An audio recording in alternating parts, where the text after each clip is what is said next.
It's Smart Money Week, and to kick things off, we're talking about taxes. And there are a few things everyone should know if they have yet to file. Vonetta Logan from the financial podcast Connect the Dots. She joins us now. Hello, good morning. Good morning, how are you? I'm doing very good now that you're here. I love your energy. I feel like I'm always trying to trap you, but have you done your taxes yet?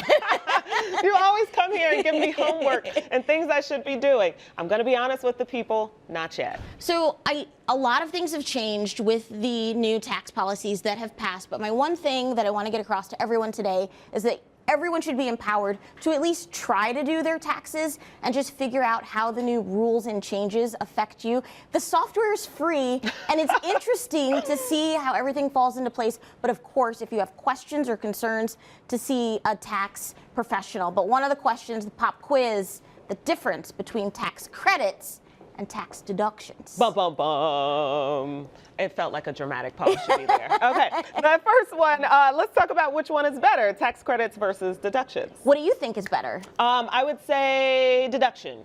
Okay, a lot of people think that because they're like, man, I got to get that deduction. Ooh, can I deduct that? They're like, oh, ma'am, do you want a receipt for your deduction? You're like, yes, I do. So what deductions do is that reduces your taxable income. So if you make $50,000 a year and you take $5,000 worth of deductions, that reduces your taxable income. But tax credits reduce your actual tax bill. So the child's tax credit this year went up from $1,000 to $2,000. So if you owe the government $4,000, your $2,000 credit gets taken off of the bill. So that's even better, and it goes even farther. But because of all the changes this year, it's good to figure out what the deductions are that you're eligible for and what the tax credits are that you're eligible for. Okay, so child tax credit? Yes, that went up from $1,000 to $2,000. Oh. You can still take the medical deduction this year, the last year for it to be 7.5% of your adjustable gross income,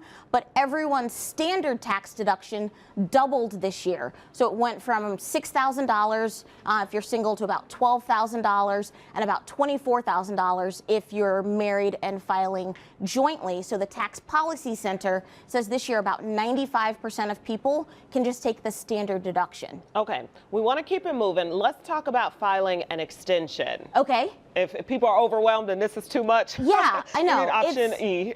So the filing is an extension to file, not an extension to pay. And the government realized this year that some people may have underpaid. So if you just go to the irs.gov website, you can get more information about how to fix your tax burdens, get yourself on a payment plan, and if you need more time preparing your taxes, okay, that's what the extension is for. But again, it's not to pay. And one quick thing, I would urge everyone to check what their withholdings are, what their W-4 form is with your employer, because that's why people are seeing such drastic differences in their refunds this year.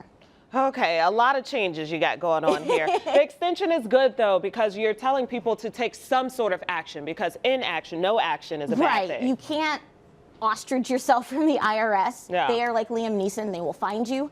So it's good to open the lines of communication with the IRS, even if you are overwhelmed and you're maybe not in this situation right now, but getting on that website early, figuring out what your options are, getting maybe on a payment plan, that is your best course of action, of course, and trying to do it for yourself. Come on, Felicia. I know you're trying to motivate us. You're not selling it to me, but you're trying, and I appreciate that. You can listen to more tips from Vonetta. You can listen to her podcast. It's Connect the Dots Financial Podcast. Just check it out on iTunes. You can also find out more on the rules and changes on irs.gov.